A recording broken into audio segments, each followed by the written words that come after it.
नमस्कार, मैं डॉक्टर अभिनव। इंफॉर्मेशन इस बार में आपका स्वागत है। सोचिए और अमीर बनिए के एपिसोड पे हम काम करेंगे। इसमें कल हमने जो लीडरशिप के गुणों पे बात की। अब लीडर तो हर कोई बनना चाहता है। कोई घर का लीडर बनना चाहता है, कोई बाहर का लीडर बनना चाहता है।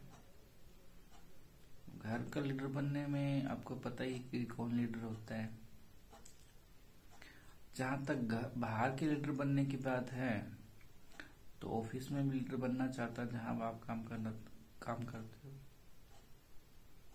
अगर स्टूडेंट हैं तो आप फिर लीडर बनना चाहते हैं, क्लास में लीडर बनना चाहते हैं। राजनीति में हैं तो आप और ज्यादा लीडर बनना चाहते हैं। सामाजिक संस्थाओं में हैं तो और लीडर बनना चाहते हैं। धार्मिक संस्थाओं में हैं तो और लीडर बनना चाहते हैं। तो आप कहाँ लीडर नहीं बनना चाहते हैं? व्यक्ति हर जगह लीडर बनना चाहता है जिसकी इच्छा है, और इच्छा पद अनुसार बढ़ती जाती है।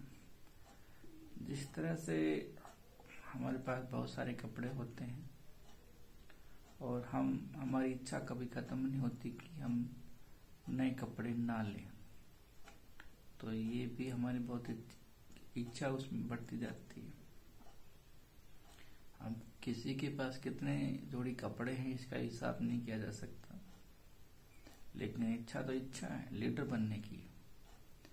तो यहाँ पे लीडरशिप की क्वालिटी पे हमने बातचीत की थी कि लीडर हमें बनना है, हमें बनना पड़ेगा, क्योंकि हमें खुद का लीडर कोई दूसरा लीडर ना बनाए ना माने कोई बात नहीं है। तो हम अपने शरीर का लीडर तो बने, लेकिन हम अपने शरीर के लीडर तो होते ही। आप क्वेश्चन करोगे नहीं सर, क्योंकि आप जो अपना विश्लेषण करोगे सुबह से शाम तक, तो आप कितने लीडर रहोगे अगर आप सोचते हैं, तो ये आत्म मंथन की एक पहलू हो सकता है कि हम अपने अनुसार कितना चलते हैं, अपने दिमाग के अनुसार, मस्तिष्क के अनुसार कितना चलते हैं। तो लीडरशिप की क्वालिटी हमें होनी चाहिए किसी भी एंगल से, क्योंकि यही सबसे अहम बात है कि हम इसी नजरिए से हम आगे बढ़ते हैं। तो यहाँ पे हम इस एपिसोड में उसके दूसरे पहलू पे बात करेंगे, असफलता के पहलू पे बात करेंगे। सफलता और असफलता दो शब्द हैं, दोनों शब्द एक दूसरे से के बिना अधूरे हैं।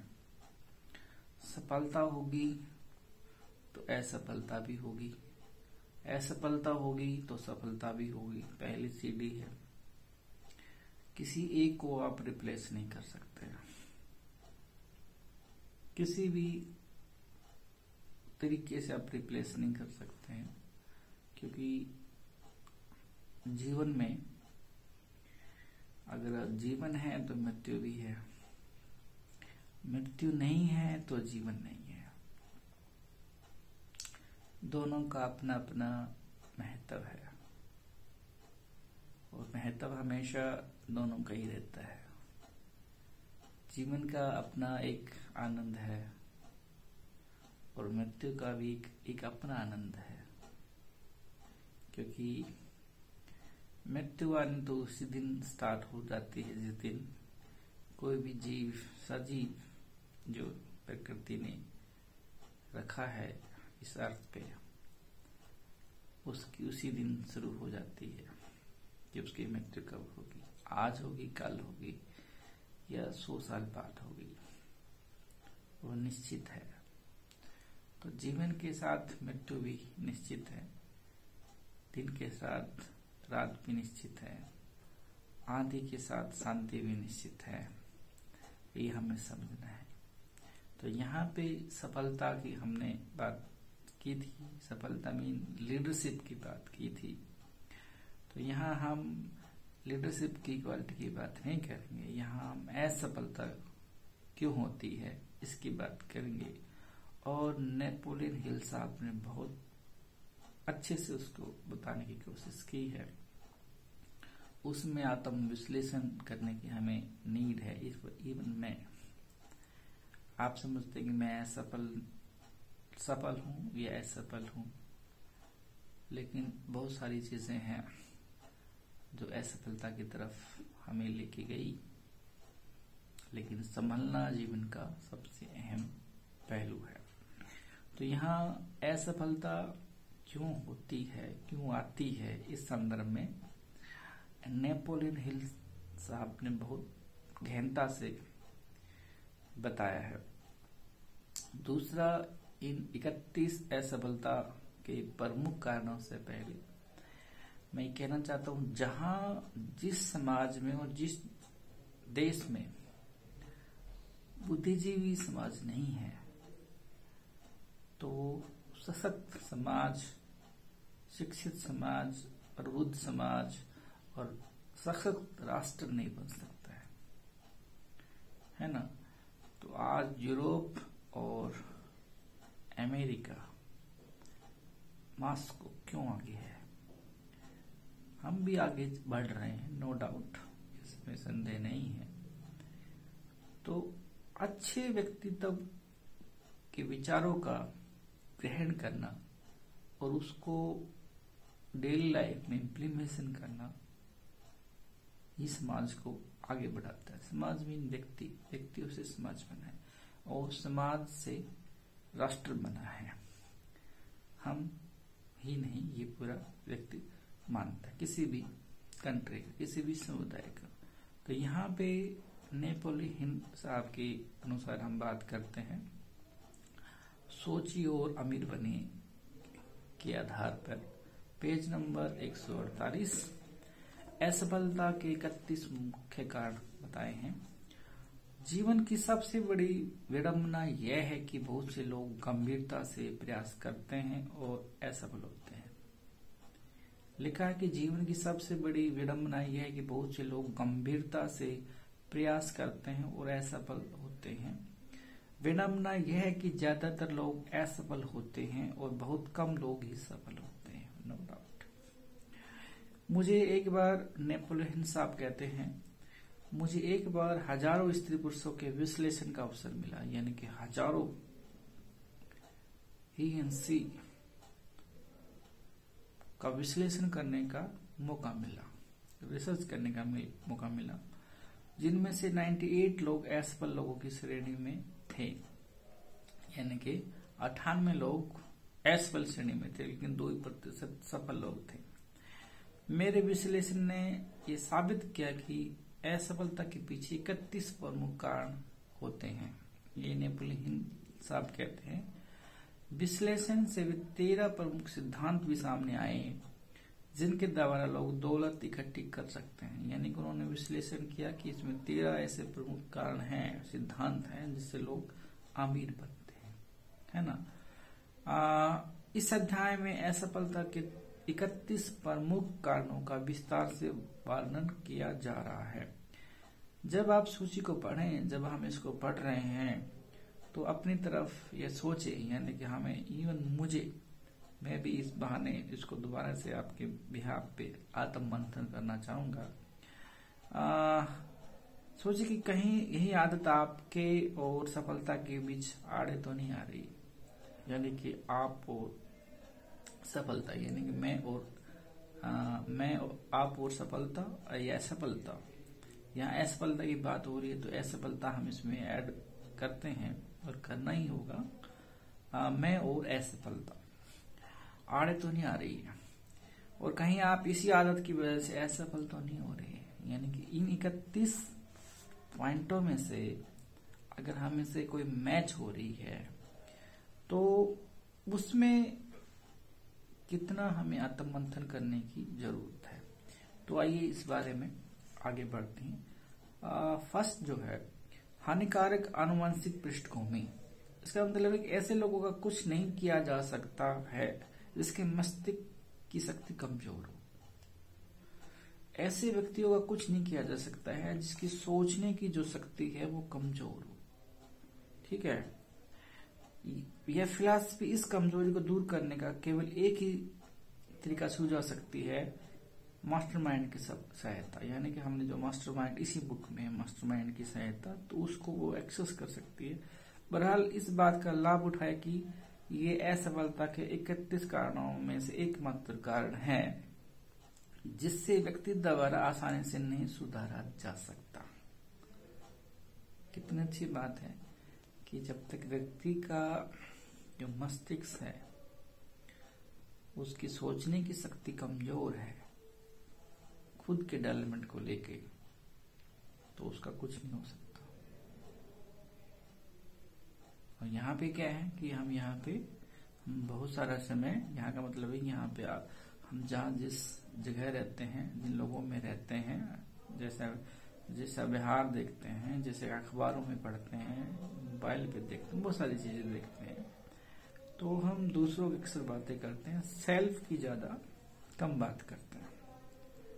जब हम सेल्फ की बातें करने लगेंगे शांति के साथ, तो सारे झगड़े समाप्त हो जाएंगे। तो इसका ये कहता है कि 31 कारणों में से प्रमुख कारण है कि अगर आपका सोचने की शक्ति कमजोर है तो ऐसे व्यक्तियों को सुधारा भी नहीं जा सकता किसी हाल में।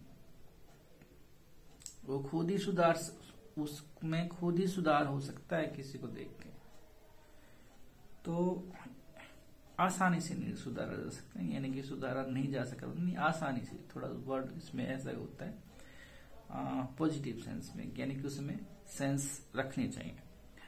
दूसरा नंबर है जीवन में अच्छी तरह परिभाषित लक्ष्य का भाव। दूसरा नंबर है जीवन में अच्छी तरह परिभाषित लक्ष्य का भाव। ऐसे आदमी के लिए सफलता की कोई आशा नहीं है जिसका कोई केंद्रीय लक्ष्य या निश्चित लक्ष्य नहीं होता जिस पर वह निशाना साधे। लक्ष्य की परिभाषा को हमें परिभाषित करना पड़ेगा। मुझे चाहिए क्या है जीवन में, जीवन मुझे बनना क्या है, जीवन में मुझे करना क्या है, तो ये मुझे परिभाषित करना पड़ेगा, लक्ष्य परिभाषित करना पड़ेगा। मैंने जिन लोगों का, वो कहते हैं नेपोलियन साहब कहते हैं, मैंने जिन लोगों का विश्लेषण किया उनमें से 98% के पास ऐसा कोई लक्ष्य नहीं था। शायद यही उनकी असफलता का मुख्य कारण था। नंबर 3 पे आता है औसत दर्जे से ऊपर उठने की महत्वाकांक्षा का अभाव। औसत दर्जे से ऊपर उठने की महत्वाकांक्षा का अभाव।